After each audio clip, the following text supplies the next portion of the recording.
Hola a todas y todos, bienvenidos al curso virtual La prevención de la trata de personas en el contexto del COVID-19.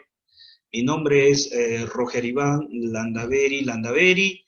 En esta oportunidad estaré a cargo de la facilitación del tema Factores de vulnerabilidad y de riesgo de las niñas, niños y adolescentes frente al delito de trata de personas. Durante el desarrollo de este tema veremos 5 aspectos. Una parte general, ¿no?, que es una especie de recordatorio de lo que ya están viendo en los temas anteriores. Un segundo tema, vamos a revisar rápidamente unos datos estadísticos que tienen que ver con casos de niñas, niños y adolescentes frente al delito de la trata de personas. Un tercer punto, veremos la aplicación de los parámetros del interés superior del niño, que debemos de saber muy claramente, ¿no?, qué es el interés superior del niño. Un cuarto punto, veremos la ley número 3466, ley que establece parámetros y garantías para la consideración primordial del interés superior del niño y su respectivo reglamento. Y finalmente abordaremos en algunas conclusiones, ¿no? Eso lo desarrollaremos durante el tema que nos toca facilitar. Entrando propiamente ya al tema, debemos de remitirnos a una frase que se encuentra en el Plan de Acción de la Cumbre Mundial a favor de la Infancia, que dice que no hay causa que merezca más alta prioridad que la protección y el desarrollo del niño. ¿Por qué? Porque del niño depende la supervivencia, la estabilidad y el progreso de todas las naciones, y por ende de la civilización humana. Esta frase profunda nos debe llevar a internalizar y a reflexionar sobre la importancia que tiene la atención y la protección de las niñas, niños y adolescentes por parte del sector público y privado. Ya entrando a los aspectos generales, necesitamos recordar que es la trata de personas y debemos de concluir que la trata de personas es un grave delito. Ojo, es un grave delito que afecta nuestros derechos fundamentales, ¿no?, como la vida, la libertad, la integridad, ¿no?, y sobre todo afecta nuestra dignidad de seres humanos, ¿no? Implica, pues, degradar a una persona a la condición ¿de qué? De una cosa, de un objeto material, ¿no?, con el fin de mercantilizar, es decir, nos ven como una mercancía. El tratante ve a su víctima como una mercancía que la va a explotar para, obviamente, obtener ganancias muy altas. Y dentro de esas mercancías, la más predilecta para estos delincuentes son las niñas, niños y adolescentes, porque les va a dar altas ganancias, ¿no? Y si es un delito, está pues obviamente tipificado en nuestro Código Penal, ¿no? Específicamente se encuentra encuadrado en el artículo 153 y su forma agravada en el 153A, ¿no? Entonces es un delito que está en nuestro Código Penal. ¿Y qué es la trata de personas según el Código Penal? No es otra cosa que la captación, el transporte, el traslado, ¿no?, la acogida, la recepción y la retención. Ojo, estas son las conductas que sanciona el Código Penal. ¿Mediante qué? Mediante la violencia, la amenaza, el engaño, el fraude, el abuso de poder, ¿no?, con finalidades diversas, ¿no?, número apertus, le dicen los abogados, ¿no?, como por ejemplo para la venta de niños, niñas y adolescentes, ¿no?, la captación para la prostitución, ¿no?, para la esclavitud, para la explotación laboral, la captación para la mendicidad, para el trabajo forzado, la servidumbre, o en su forma más grave, para la extracción y tráfico de los órganos de los seres humanos. Gravísimo.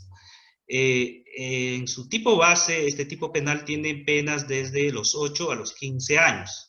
Pero, ojo, cuando las víctimas son menores de edad, en ese punto se agrava la situación. Es decir, no va a ser de 8 a 15 años, cuando son niñas, niños y adolescentes. Es decir, cuando una víctima tiene entre 14 a 18 años, la pena va a ser de 12 a 20 años de pena privativa de libertad.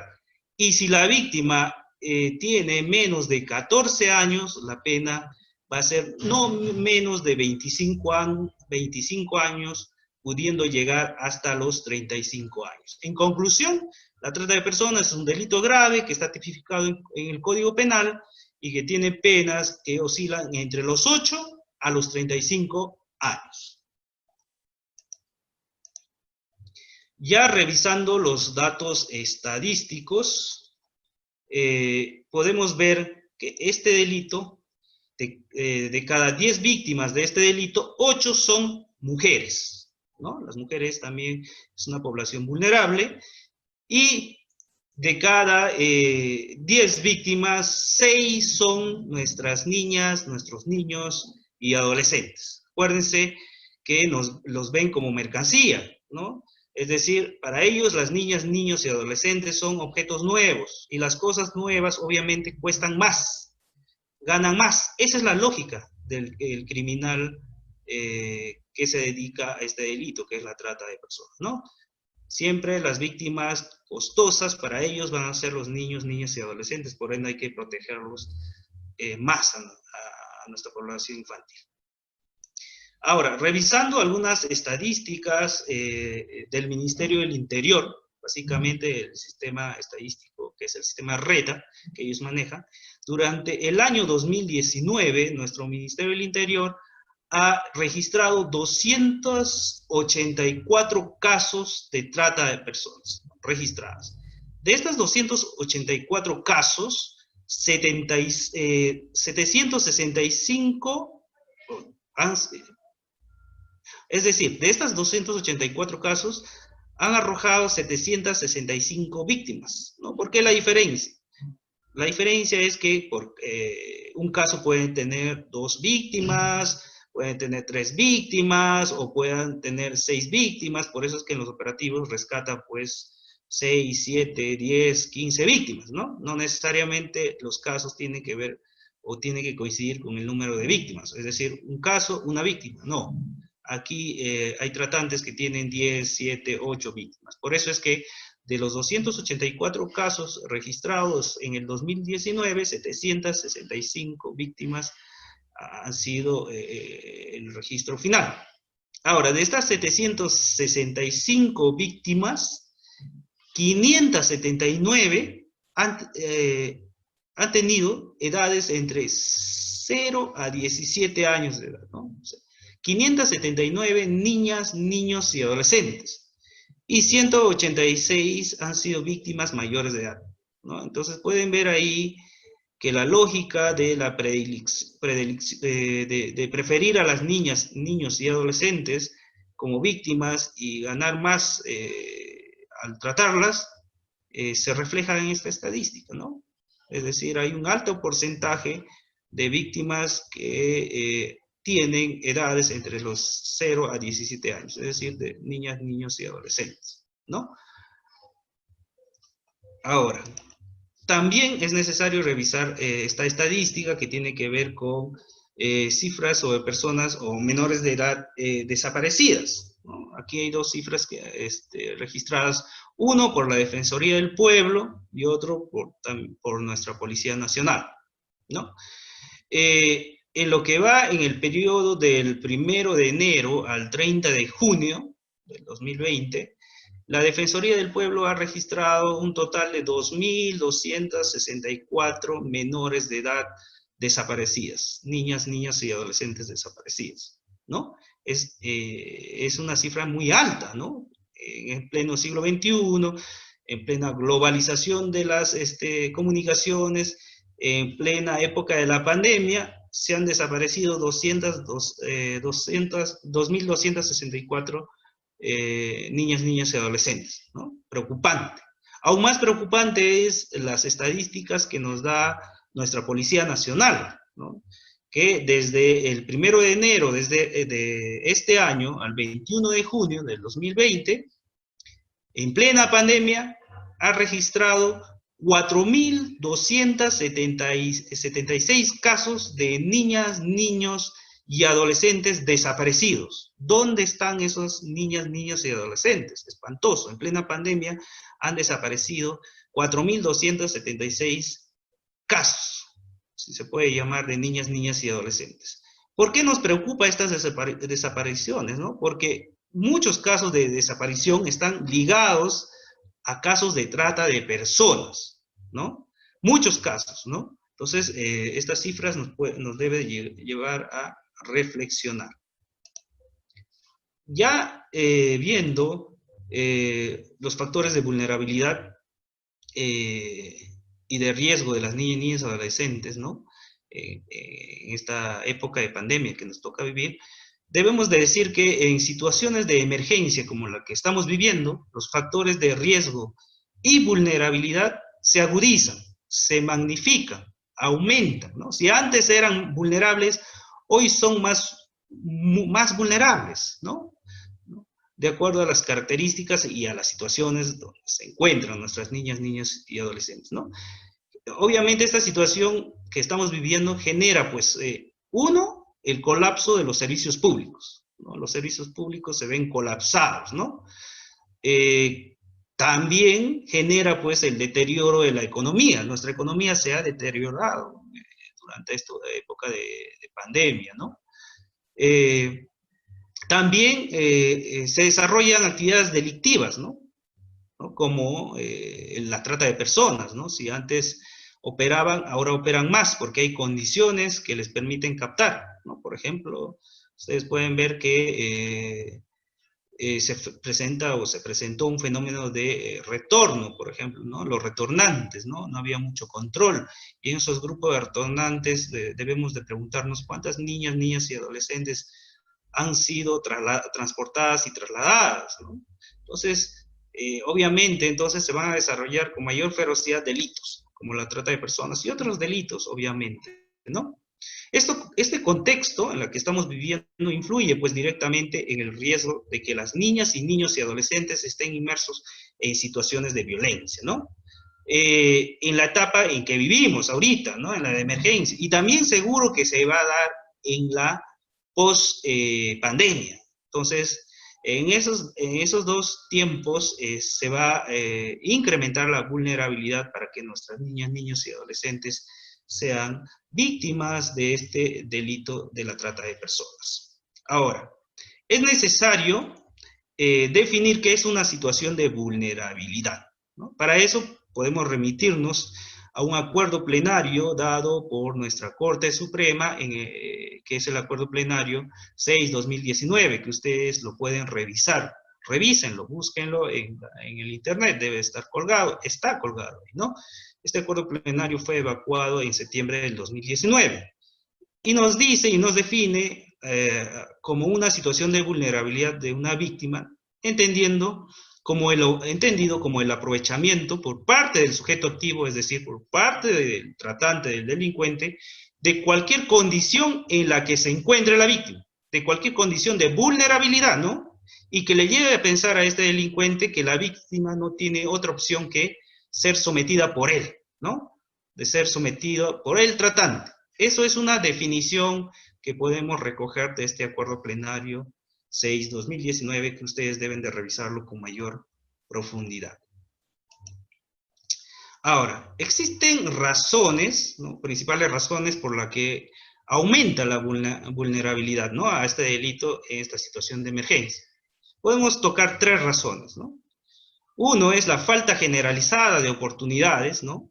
Económicas que se está dando, obviamente. Están perdiendo las oportunidades, si antes la tenían, ahora ya no la tienen, porque, por lo que las poblaciones, ¿no? Afectadas tienden a ¿qué? A recurrir a estrategias de supervivencia más arriesgadas, ¿no? Como por ejemplo, creer en ese anzuelo que ponen los tratantes, que son las falsas promesas de trabajo, ¿no? Esas, si antes eran efectivas, en este tiempo de COVID-19 son súper efectivas, porque como no hay trabajo, se han perdido las opciones laborales, entonces el tratante está utilizando esta estrategia para captar con mayor, digamos, efectividad a las niñas, niños y adolescentes. Una segunda razón es que en las emergencias pueden sobrepasar las capacidades del Estado, ¿no? Para proteger a sus ciudadanos, ¿no? Por ejemplo, podemos ver que en las medidas que se han adoptado durante este tema de emergencia se ha dado el toque de queda y otras medidas. Para ello, nuestras fuerzas policiales y hasta nuestras fuerzas armadas se han volcado a las calles a controlar ello, ¿no? Por lo tanto, puede haberse descuidado la vigilancia para que nuestras niñas y adolescentes no sean víctimas de este delito. Y finalmente, una tercera razón es que debido a la propia naturaleza de este delito de la trata de personas y lo complejo que es, ¿no? Y que impera, pues, en un contexto de, lo complejo que es cuando impera en un contexto de emergencia, muchos casos permanecerán, pues, ocultos. Si antes estaban ocultos, ahora ya van a ser súper ocultos, invisibles, ¿no? Y obviamente en perjuicio, pues, de nuestras niñas, niños y adolescentes, ¿no? Dicho esto, vamos a revisar algunos factores de vulnerabilidad, porque pueden darse mucho, ustedes pueden identificar mucho y cuando tengan que participar puedan compartir. Pero las comunes que se están dando, que tenemos que tener en cuenta son estas, ¿no? La condición de pobreza, la violencia familiar, la discriminación de género, niños y niñas y adolescentes sin cuidados parentales, nuestras niñas y adolescentes con problemas mentales, físicos, ¿no? Que tienen algún tipo de necesidad especial, nuestras niñas y adolescentes de grupos y comunidades étnicas, y también la deserción escolar, ¿no? Desarrollando ya estos factores de vulnerabilidad, debemos de saber, pues, que una condición de pobreza es, pues, una determinante social que ubica a la persona o a la comunidad que la padece en una situación de vulnerabilidad, ¿no? ¿Qué hace? Acentúa sus efectos negativos cuando afecta a nuestras niñas, niños y adolescentes, ¿no? Pues limitan ellos el ejercicio pleno de sus derechos y acorta sus oportunidades de desarrollo, ¿no? En situaciones de emergencia, debido a la carencia de oportunidades económicas, las poblaciones afectadas tienden a recurrir cada vez a mecanismos destructivos, ¿no? De respuesta y adoptar estrategias de supervivencia arriesgadas, lo que hemos dicho, ¿no? Aceptar más fácilmente las falsas ofertas de trabajo, ¿no?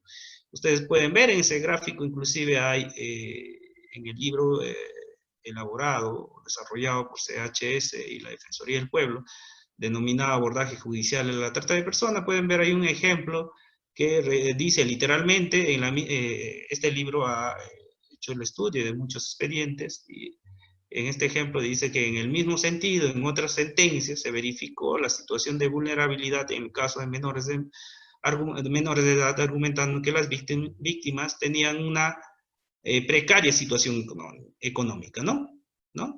Y de necesidad de trabajo. Para solventar sus gastos, esto fue aprovechado por el procesado para captarlas, ¿no? Y que estas se sometiesen a realizar las conductas que el tratante proponía, ¿no? A sabiendas de que se trataba de menores de edad, ¿no? Entonces, se puede evidenciar en los expedientes este factor de vulnerabilidad, que hoy se agudiza, se incrementa y se magnifica. Otro de los factores de vulnerabilidad que hemos tocado es la violencia familiar, ¿no? Esto también se va a dar en esta etapa de pandemia, ¿no? La violencia y el maltrato en el ambiente familiar pueden exponer a nuestras niñas, niños y adolescentes al peligro, ¿no? Anula a los miembros de la familia como agentes de cuidado, ¿no? Ya no son agentes de cuidado. Y por el contrario, los convierte en agentes expulsores, ¿no? Un ambiente de violencia familiar expulsa a la niña, ¿no? Así, por ejemplo, situaciones de conflictos familiares llevan a los adolescentes a abandonar sus hogares buscando una alternativa de vida mejor, ¿no? Lo cual obviamente le va a facilitar el trabajo de captación y que se conviertan en víctimas nuestras niñas y adolescentes, ¿no? Otro factor de vulnerabilidad es la discriminación de género, ¿no? Se sabe que a nivel mundial, lo hemos visto en las estadísticas, que de cada 10 víctimas, 8 son mujeres, y de que cada 10 víctimas, 6 son niños y adolescentes. Entonces, se sabe que a nivel mundial las mujeres y las niñas representan casi el 70% de todas las personas víctimas del delito de trata de personas, ¿no? En el caso de las mujeres peruanas, estas están enfrentadas a barreras estructurales, ¿no? Políticas, culturales, que obviamente limitan su pleno desarrollo y les impide ejercer los mismos derechos, así como acceder a las oportunidades al igual que los varones. La discriminación de género se debe de entender como toda distinción, exclusión, restricción basada en el sexo de la persona que tenga como finalidad menoscabar y anular el reconocimiento, goce y el ejercicio de sus derechos. Otro factor de vulnerabilidad son las niñas y adolescentes sin cuidados parentales, ¿no? Las niñas y adolescentes que no cuentan con el cuidado de sus padres, ya sea porque son huérfanas, ¿no? No acompañadas o han sido separadas de sus padres, viven solos o solas, corren mayor peligro de ser víctimas de trata de personas, ¿no? ¿Por qué? Porque no cuentan con el apoyo, ¿no? Y la protección normales que ofrecen los padres y la comunidad. Están desarraigados de su entorno de protección. Los padres, tanto la madre y el padre, son la primera línea, digamos, de protección de las niñas y adolescentes. Y obviamente los niños y niñas y adolescentes sin cuidados parentales van a ser más fáciles víctimas de los tratantes, ¿no? Las niñas y adolescentes también con problemas mentales, físicos y otras necesidades especiales también son más vulnerables, ¿no? Estas niñas y adolescentes suelen tener una capacidad reducida, ¿para qué? Para evadir los abusos, para comprender lo que le está pasando, ¿no? Lo que le puede estar sucediendo, ¿no? Y inmediatamente contárselo a la persona protectora, ¿no? En situaciones de emergencia, como lo que estamos viviendo, inclusive puede empeorar debido a que su comunidad puede tener cierta percepción de que la vida de estos niños no tiene valor, ¿no? Y por lo tanto no le brindan la atención, los cuidados y la protección que corresponde, ¿no? Los niños, niñas y adolescentes de grupos y comunidades étnicas también son más vulnerables en esta época de pandemia, ¿no? A menudo estos niños, niñas sufren más consecuencias económicas adversas debido a la discriminación, ¿no? Lo que les torna más vulnerables, ¿no? ¿A qué? A ser explotadas. En la selva, por ejemplo, en nuestra selva peruana, hay muchos casos de niños, niñas y adolescentes captadas, llevadas a lugares, por ejemplo, de tala, ¿no? A la tala de árboles, ¿no? Entonces, son más vulnerables en épocas de pandemia.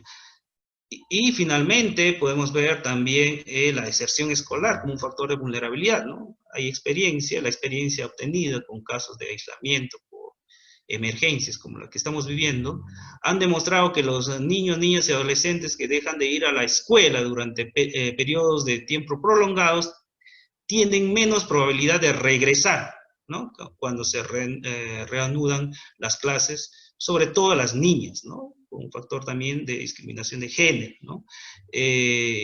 Como decíamos al inicio, la vulnerabilidad no solamente se va a dar durante la época de pandemia, sino también post pandemia. Es ahí donde tenemos que vigilar y tener en cuenta este factor de vulnerabilidad, ¿no? Ahora, ya ingresando a este tema muy importante que debemos nosotros tener presente, que es el interés superior del niño, ¿no? Debemos de saber qué es el interés superior del niño.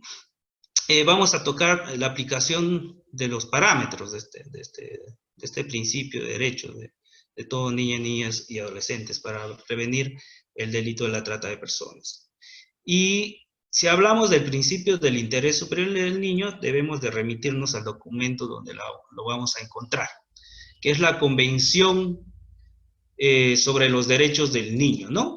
Esta Convención sobre los Derechos del Niño, ¿no?, fue aprobado el 20 de noviembre del año 1989, ¿no? Nuestro país lo ratificó en el 90, ¿no? Todos los derechos de las niñas y adolescentes están recogidos en este tratado internacional, ¿no? Y que obviamente obliga a los gobiernos a cumplirlos. Es decir, si nuestro país ya lo ha ratificado, está en la obligación de cumplir, ¿no? Lo que los abogados tienen el principio de pacta sunt servanda, que significa lo pactado se cumple, ¿no? Esta convención, digamos, es inclusive el tratado más ratificado de la historia, ¿no? ¿Por qué? Porque alrededor de 195 estados lo han ratificado, ¿no? y le tienen que rendir cuentas del cumplimiento. ¿A quién? Al Comité de los Derechos del Niño, ¿no? Esta convención recoge 4 principios, ¿no? El principio de protección contra toda forma de discriminación, ¿no? Todos los derechos se aplican a todos los niños, niñas y adolescentes, sin excepción. El principio de derecho de formarse un juicio propio. Las niñas, niñas y adolescentes tienen el derecho a expresar libremente su opinión, ¿no? Sin límites de edad, ¿no? Madurez, ¿no? El derecho a la supervivencia y el desarrollo, ¿no? Todos los niños, niñas y adolescentes se les deberá permitir desarrollarse plenamente, ¿no? O desarrollar plenamente su potencial, y se le brindará apoyo para tal efecto. Y el principio que nos toca, es un cuarto principio, es el interés superior del niño, ¿no? Que es recogido por esta convención. De hecho, este principio ya fue recogido por otros documentos internacionales, ¿no? Como es en la Declaración de los Derechos del Niño en el año 59, pero no fueron tan precisas, ¿no? Y vinculantes como lo son con la Convención sobre los Derechos del Niño, ¿no? ¿Y qué es el interés superior del niño? ¿No? En cualquier acción que involucre a niños, niñas, adolescentes, su interés deberá ser de consideración primordial por parte del Estado y la sociedad civil, ¿no? Entonces, en conclusión, el documento internacional ratificado por el Perú que recoge este importante principio es la Convención sobre los Derechos del Niño. Ahora, entrando un poco más ya a revisar, la Convención podemos encontrar este principio, ¿no? En el artículo 3, ¿no? La Convención tiene alrededor de 54, creo, artículos. En el artículo 3 está literalmente desarrollado. Y dice, ¿qué dice el artículo 3? Que en todas las medidas concernientes a los niños que tomen todas las instituciones públicas o privadas de bienestar social, ojo, públicas y privadas, los tribunales, las autoridades administrativas, ¿no? Los que trabajamos en el CEN, los que trabajan en las UPEs, o los órganos legislativos, ¿no? Una consideración primordial a la que se atenderá será siempre, siempre el interés superior del niño. Está en el artículo 3, ustedes lo pueden revisar con mayor detenimiento cuando revisen la convención, ¿no? Y ligando ya, porque está relacionado el tema que estamos tocando, el delito de la trata de personas, en el artículo 35 de este documento internacional ratificado por nuestro país, vamos a encontrar lo siguiente. Dice que los estados partes tomarán todas las medidas de carácter nacional, bilateral, multilateral, que sean necesarios para impedir el secuestro, la venta o la trata de niños, dice literalmente, ¿no? Para cualquier fin o en cualquier forma, ¿no? Entonces, la Convención recoge también la prohibición y la obligación que tienen que tener los estados ratificantes, que es vigilado por el comité, de evitar este grave delito, ¿no? También la Comisión elabora un documento que contiene observaciones generales, ¿no? Y específicamente, existe una observación número 14, elaborada por el Comité de los Derechos del Niño, ¿no? Que obviamente se emite para vigilar y analizar el cumplimiento, ¿no? De la Convención, ¿no? Este Comité de los Derechos del Niño está, pues, integrado por, digamos, expertos, ¿no? En el tema de niños, niñas y adolescentes, ¿no? Hasta la fecha, creo, hasta octubre del 2018, ya este comité ha elaborado 21 observaciones, ¿no? 21 observaciones, ¿no? Y aquí nos detenemos a la observación general número 14, sobre el derecho del niño a que su interés superior sea una consideración primordial, ¿no? Eso es lo que dice, ¿no? Que el interés, que el objetivo del concepto del interés superior del niño es garantizar el disfrute pleno y efectivo de todos los derechos reconocidos por la Convención, ¿no? Ya yendo al marco nacional, debemos de ver nuestra Constitución política, la nodriza de las normas, ¿no? Y específicamente en el artículo 4, donde se encuentra recogido este principio, el interés superior del niño, donde dice que la comunidad y el Estado protegen especialmente, ojo, especialmente al niño y al adolescente. Repito, la comunidad y el Estado protegen especialmente al niño y al adolescente, ¿no? Entonces, ahí es donde está recogido el principio del interés superior del niño. Ahora, como estamos viendo relacionado al delito de la trata de personas, también la Constitución Política del Perú, en su artículo 2, inciso 24, lo pueden revisar, artículo 2, inciso 24, literal B, establece que están prohibidas, ¿no? Están prohibidas la esclavitud, la servidumbre y la trata de seres humanos en cualquiera de sus formas, ¿no? La Constitución prohíbe la trata de personas, ¿no? Así como recoge el interés superior del niño, también prohíbe este grave delito que los afecta, ¿no? Y eso está en el artículo 2, inciso 24, literal B, que ustedes lo pueden revisar con mayor profundidad. Ahora, también revisando ya el marco normativo interno, también tenemos el Código del Niño, el Código de los Niños, Niñas y Adolescentes, ¿no? Aprobado mediante ley número 27337 en el año 2000, ¿no? Y en su artículo 9, el título preliminar, establece que en toda medida concerniente a niños y adolescentes que adopten nuestro Estado peruano, a través del, obviamente, del Poder Ejecutivo, Legislativo, Judicial, del Ministerio Público, órganos autónomos, ¿no?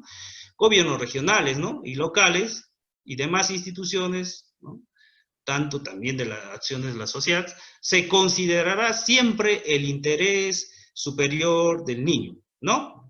Eso está literalmente, y ustedes también lo pueden revisar. Ahora, eso es, se ha corrido las diapositivas, ya, volviendo.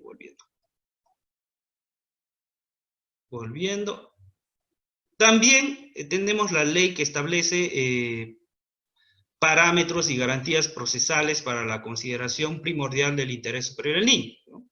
Esta ley, la 3466, que ustedes seguro ya continuamente lo van a revisar, lo vamos a ver obviamente de forma general, pero ustedes lo tienen que revisar en mayor profundidad, fue publicada el 17 de junio del 2016, ¿no? Y ahí se establece que el interés superior del niño es un derecho, un principio y una norma, ¿no? De procedimientos que otorga al niño el derecho a que se le considere de manera primordial su interés superior, ¿no? En todas las medidas que se adopte, tanto desde el Estado y la sociedad civil, ¿no? También debemos de revisar la ley, el reglamento de esta ley, ¿no? Que también fue aprobado con Decreto Supremo 02-2018, que también pueden encontrar en las redes del Internet, ¿no? Ley que establece parámetros y garantías procesales para la consideración primordial del interés por el niño, ¿no? También van a encontrar el interés superior del niño, literalmente desarrollado en el Decreto Supremo 1-2016. ¿Qué es el decreto? Ese decreto aprueba el reglamento de la ley 28950. Es la ley de lucha contra la trata de personas desde el Estado peruano, ¿no? Es la ley contra la trata de personas y el tráfico ilícito de inmigrantes, que crea nuestra Comisión Multisectorial de Naturaleza Permanente contra la Trata de Personas, que es el órgano, digamos, integral, creado para enfrentar la trata de personas de una manera vertical, gobierno nacional, gobierno regional, gobierno local, de una manera transversal con todas las instituciones públicas, ¿no? Los poderes del Estado, ¿no? O los ministerios y otros, y de manera integral enfrentar el delito de la trata de personas, ¿no? Decreto Supremo, que aprueba el nuevo reglamento de la ley, establece que la niña y niño y adolescentes son sujetos plenos de derecho. Ojo, antes se los veían como objetos de derecho, no. Se establece que, y esto ya es recogido obviamente desde la Convención, que los niños, niñas y adolescentes son sujetos de derecho, ¿no? Que deben ser respetados por la familia, el Estado y la sociedad. Y en todas las decisiones de políticas públicas del interés del niño deben primar al momento de resolver sobre cuestiones que le afectan, ¿no? El principio del interés superior del niño, ¿no? Se trata de un principio que obliga al Estado, ¿no? Y a la sociedad ¿no? A reconocer y a garantizar los derechos humanos de las niñas y adolescentes, ¿no?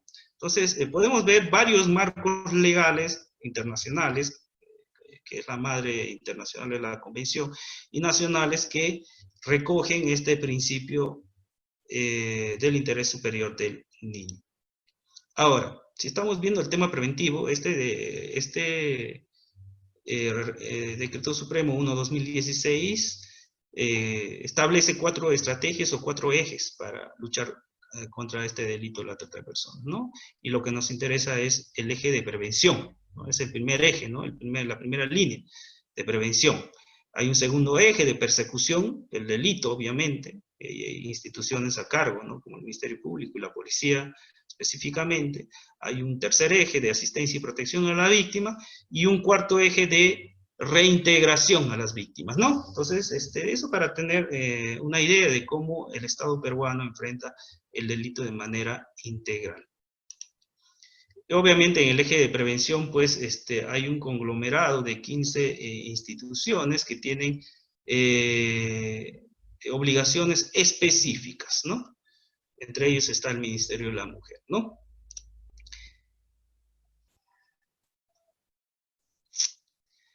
Todas estas normas internacionales y nacionales que contienen y tutelan el interés superior del niño tienen como objetivo, obviamente, la protección integral de las niñas y adolescentes, ¿no? Que no es otra cosa que el conjunto de acciones, ¿no? Políticas, planes y programas que se ejecutan desde el Estado con participación y solidaridad de la familia, ¿no? Y la sociedad, para garantizar que todas las niñas y adolescentes gocen de manera efectiva y sin discriminación de los derechos humanos a la supervivencia, el desarrollo y a la participación.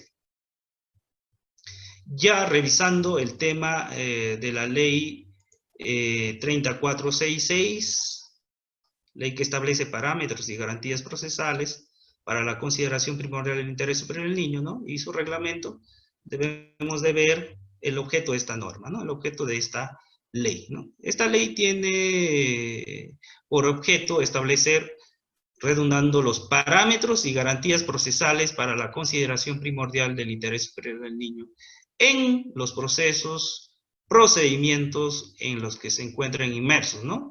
Los derechos de la niña y el adolescente. Este es el objetivo o el objeto de esta ley. Esta ley recoge el interés superior del niño, ¿no? Claramente. Y esta ley nos dice que el interés superior del niño es un derecho, es un principio y es una norma de procedimiento, ¿no? Que otorga al niño el derecho a que se le considere de manera primordial su interés superior en todas las medidas que le afecten directa o indirectamente, ¿no? Esta ley dice que el principio es un derecho, porque es un derecho, ¿no? El interés superior del niño es considerado un derecho primordial y se toma en cuenta para todo tipo de decisión, ¿no? O práctica que involucre al niño y al adolescente. Por eso es un derecho sustantivo, ¿no? Porque es un principio, ¿no? En el caso que una disposición jurídica admita más de una interpretación, siempre el servidor público debe de optar por elegir la interpretación que satisfaga, ¿no? Que tutele de mejor manera al niño, niña y adolescente. Ahí están aplicando el interés superior del niño. ¿Y por qué es una norma, ¿no? En el caso de que se tenga que tomar una decisión que pueda afectar a un niño y adolescente o grupo de estos, se debe de establecer una estimación, ¿no? De las posibles repercusiones, ¿no? Que pueden ser positivas y negativas. Obviamente, si son negativas, se tienen que dar, ¿no? En el contexto, en el marco del interés superior del niño. Ahora, ya entrando a la ley 3466 o desarrollando los parámetros, ¿no? De aplicación del interés superior del niño, ¿no? Se debe tener en cuenta que para la consideración del primordial del interés superior del niño, de conformidad con la observación número 14 que hemos visto emitida por el Comité de los Derechos del Niño, ¿no? Se establecen varios parámetros, ¿no? varios parámetros, como ustedes lo pueden ver. Uno es el parámetro que tiene que ver con el carácter universal, indivisible, ¿no? Independiente e interrelacionado de los derechos del niño, ¿no? Este primer parámetro nos indica que el interés superior del niño es de carácter universal, ¿no? De aplicación para todas las personas, ¿no? Que se encuentren dentro de esa categoría, es decir, todos los niños, niñas y adolescentes. Y que para su plasmación en la realidad debe de tenerse presente que es indivisible, es decir, no debe ser aplicados en parte, y además que se encuentre vinculado con todos los demás derechos inherentes que tienen las niñas, niñas o adolescentes. Es decir, no es un derecho aislado, sino de aplicación colectiva con los demás, ¿no? O un segundo parámetro es el reconocimiento de los niños como titulares de derecho. ¿Qué significa esto? ¿No? Parámetros que versa sobre la titularidad de derechos que recae sobre los niños, niñas y adolescentes. Es decir, ellos son sujetos activos que pueden recurrir directamente a los organismos públicos o privados a que haga el ejercicio y se le reconozca su derecho, ¿no? Que le corresponda. Y que debe ser protegido por el Estado. Es decir, por ejemplo, una niña puede acercarse a una comisaría y poner una denuncia. No es necesario que sea acompañado por un mayor de edad, ¿no? Un tercer parámetro tiene que ver con la naturaleza y el alcance globales de la Convención de los Derechos del Niño, ¿no? Este tercer parámetro se da sobre el carácter remisivo y general que tiene la Convención, ¿no? Sobre los derechos del niño, ¿no? Ya sabemos que la Convención es la norma supranacional que el Perú, del cual el Perú forma parte, ¿no? Y ha sido ratificado y por lo tanto tiene que cumplir, ¿no? Y por lo tanto, en todo lo que tenga que decidir, tiene que citar a la Convención, ¿no? Analizar esta norma supranacional, ¿no? Un cuarto parámetro, ¿no? Tiene que ver con el respeto, la protección y la realización de todos los derechos reconocidos en la Convención de los Derechos del Niño, ¿no? Redundando, ¿no? Este cuarto parámetro está vinculado con el anterior y de cierta manera lo complementa, ¿no? Pues nos indica que no deben de existir obstáculos para la realización concreta de todos los derechos que reconozca nuestra Convención de los Derechos del Niño, ¿no? Y un quinto y último parámetro tiene que ver con los efectos a corto o mediano y largo plazo de las medidas relacionadas con el desarrollo del niño y a largo tiempo también, ¿no? Este último parámetro nos indica el rol del tiempo en el cumplimiento de todo el contenido de la norma bajo análisis, ¿no?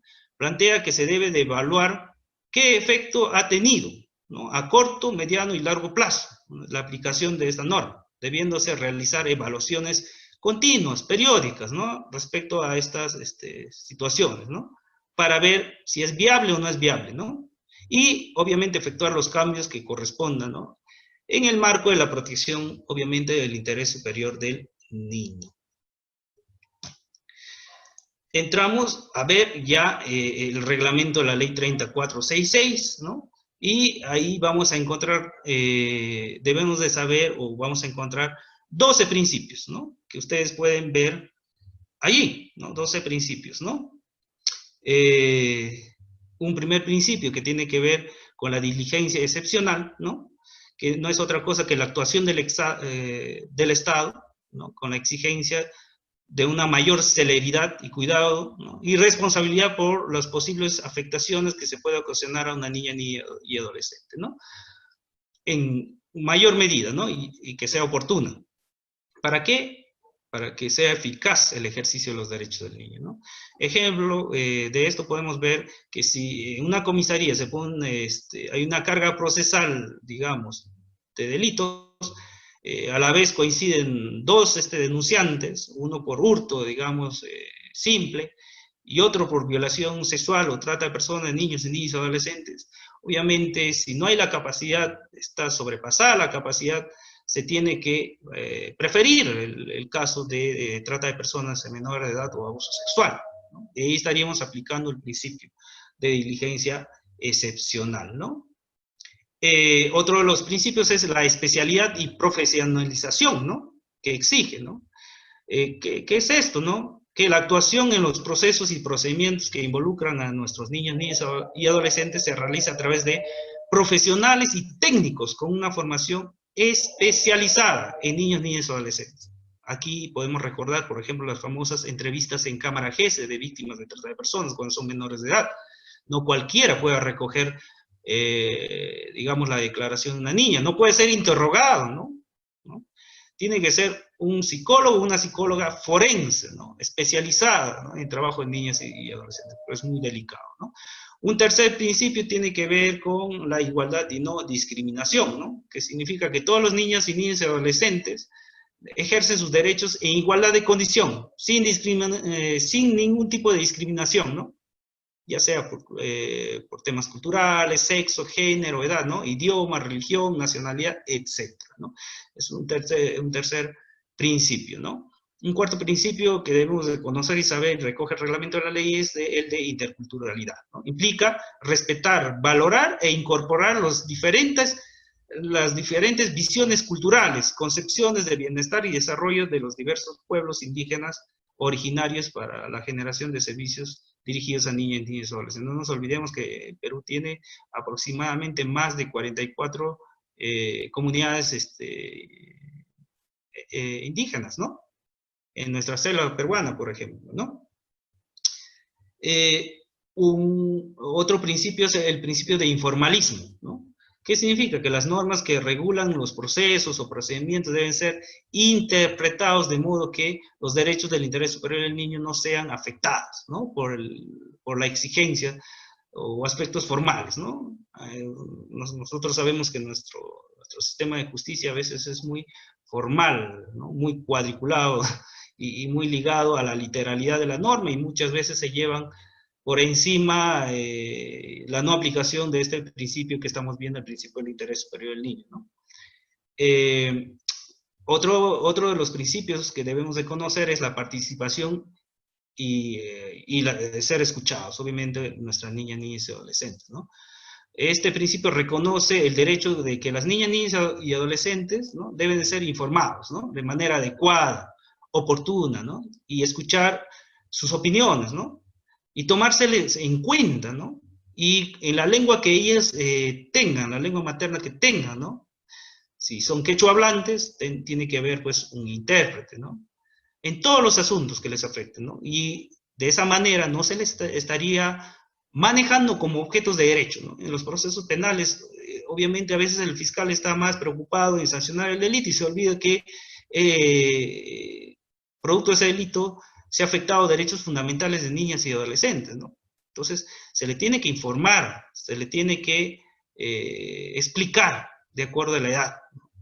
Eso es lo que nos dice este principio al momento de abordar casos de niños, niñas y adolescentes que tengan que ver con el delito de trata de personas, ¿no? Otro de los principios es la autonomía progresiva. ¿Qué es esto?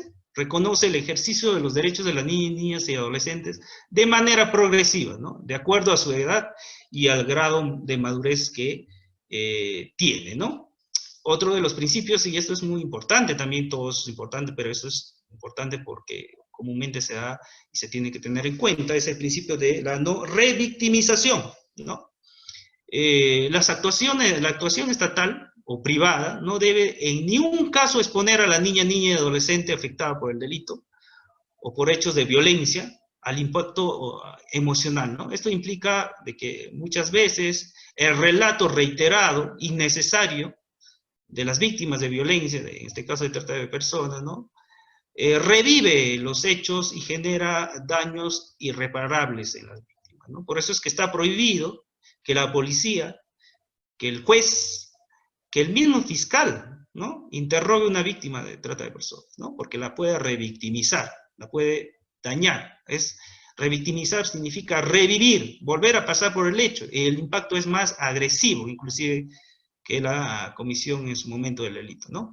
Por eso es que los únicos que recogen la declaración de la víctima son las psicólogas o psicólogos forenses y a través de una cámara GS, ¿no?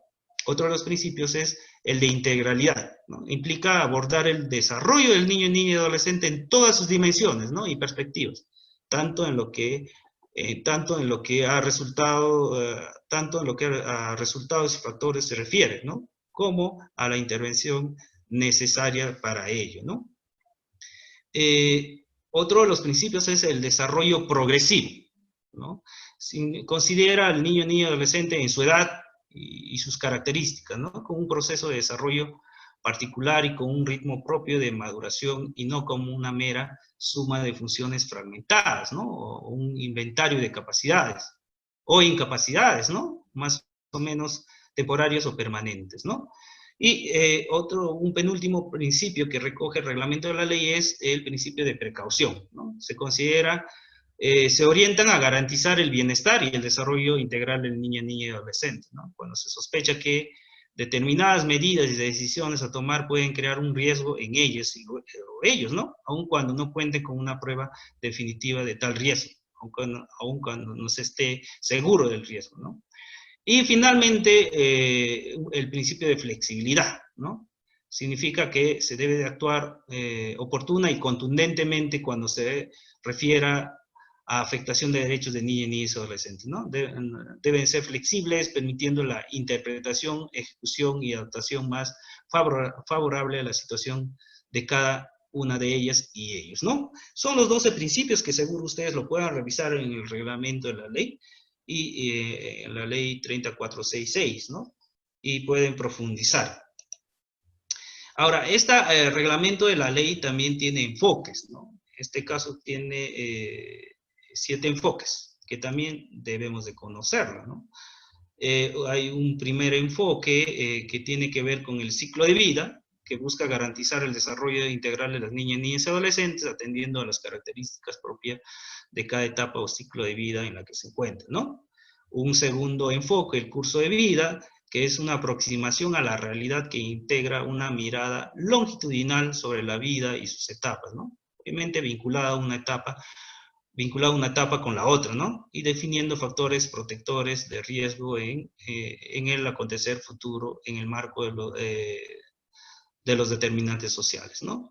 Un tercer enfoque, el enfoque de derechos, ¿no? Que tiene que ver que el Estado, la familia y la comunidad reconocen a las niñas, niños y adolescentes como sujeto de derechos. Ojo, no como objeto de derechos, sino como sujeto de derechos. Sujeto pleno de derechos, ¿no? No hay ningún tipo de diferencia, ¿no? Son sujetos plenos de derechos, ¿no? Un cuarto enfoque que tiene que ver con el de género, seguro lo han desarrollado, lo van a desarrollar con un tema que antecede a esto, ¿no? Y lo van a desarrollar a mayor profundidad, que significa identificar los roles y las oportunidades que tienen las niñas, niños y adolescentes en la sociedad, así como las asimetrías que existen entre ellos, ¿no? Busca con el fin de lograr una igualdad en el ejercicio de sus derechos, varones y mujeres, ¿no? Otro enfoque es el de equidad, ¿no? Promueve la justicia en el abordaje diferenciado, ¿no? De niñas, niños y adolescentes, de acuerdo a sus respectivas necesidades, ¿no? En igualdad de condiciones, sin discriminación alguna.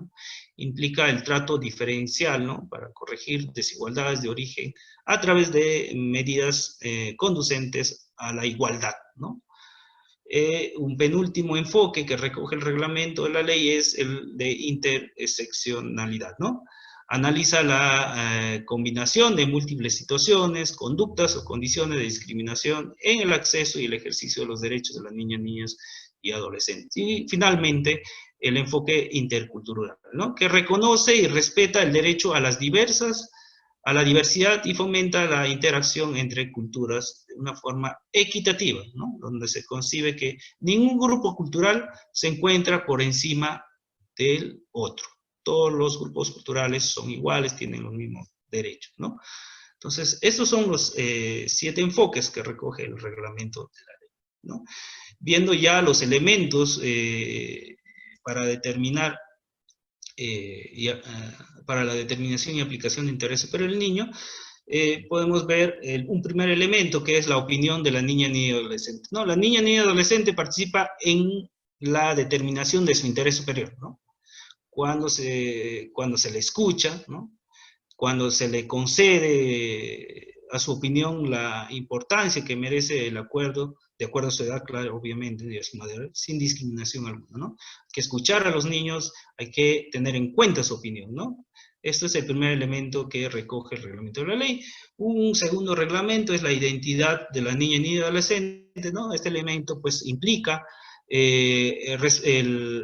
respeta el derecho a la identidad de la niña y adolescente, ¿no?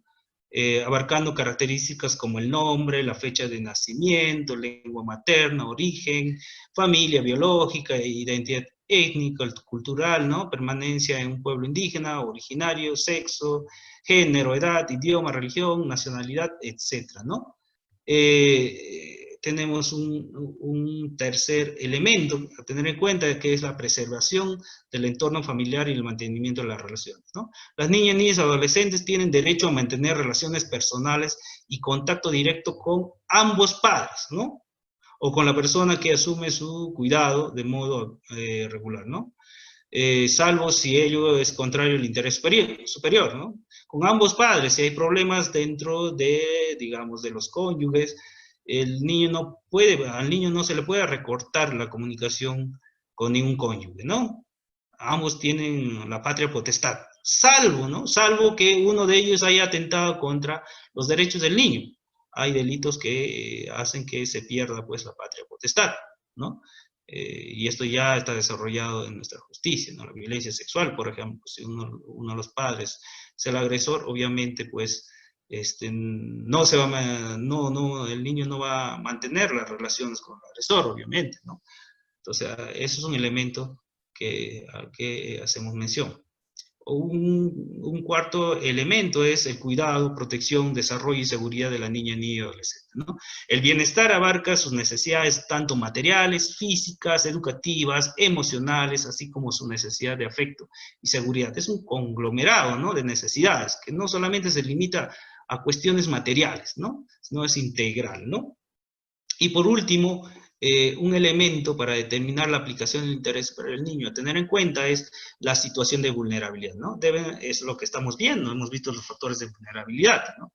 Debe realizarse una evaluación individualizada, ¿no?, del historial e identificación de los factores de riesgo, factores protectores de cada niña, niña y adolescente, ¿no? Desde su gestación, ojo, desde su gestación y nacimiento, ¿no?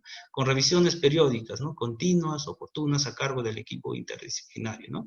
Realizando los ajustes que tengan que verse, ¿no?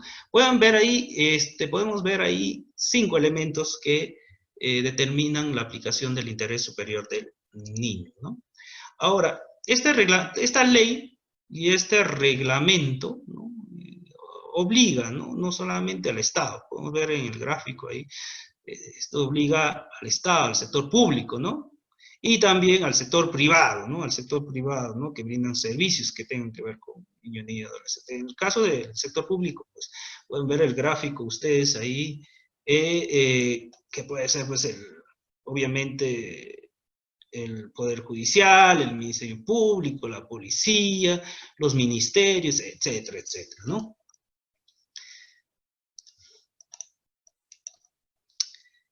Las instituciones obligadas también, obviamente no solamente es el Ejecutivo desde el nivel central, ¿no?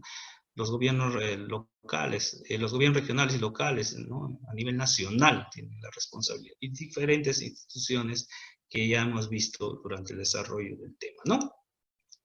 Finalmente podemos abordar algunas conclusiones, ¿no?, del tema que hemos facilitado, es que el daño físico, ¿no?, psicológico y psicosocial que sufren las niñas, niños y adolescentes objeto de delito de la trata de personas y su mayor vulnerabilidad a la explotación, hacen necesario un tratamiento especial, ¿no?, del previsto para los adultos afectados por este delito, ¿no?, por estas leyes, por las normas, ¿no? Es decir, no es igual, pues, el tratamiento que se le tiene que dar a un adulto con un niño. Hemos visto inclusive la Constitución, en el marco del principio de interés para el niño, dice que la atención del Estado y la sociedad tienen que ser de manera especial, ¿no?, por lo tanto diferenciado, porque son más vulnerables, ¿no? Por lo tanto, podemos llegar a esa conclusión, ¿no? Los mejores intereses del niño deben de constituir una consideración primordial en todas las medidas relativas a las niñas, niños y adolescentes afectados por la trata, ¿no? Sean estas adoptadas por instituciones públicas o privadas. Acá no hace no obliga solamente al sector público, ¿no? Dice, públicas o privadas de bienestar social, tribunales, autoridades administrativas y órganos legislativos. Todos estamos en la obligación de tener presente y aplicar siempre el interés superior del niño, ¿no? A las niñas y adolescentes, el Estado les otorga pues una protección especial. Esta protección especial que estoy concluyendo está reiterando, para no olvidarnos, en el artículo 4 de la Constitución Política. Ahí está la palabra especial, ¿no? Lo cual está justificado por su exposición a una serie de riesgos en los cuales pueden verse especialmente vulnerables, más aún en la época de pandemia en que estamos viviendo, ¿no? Los hace más vulnerables, más indefensos, ¿no? Debido a la etapa en la que se encuentran, es decir, son niñas, son niños, son adolescentes, ¿no?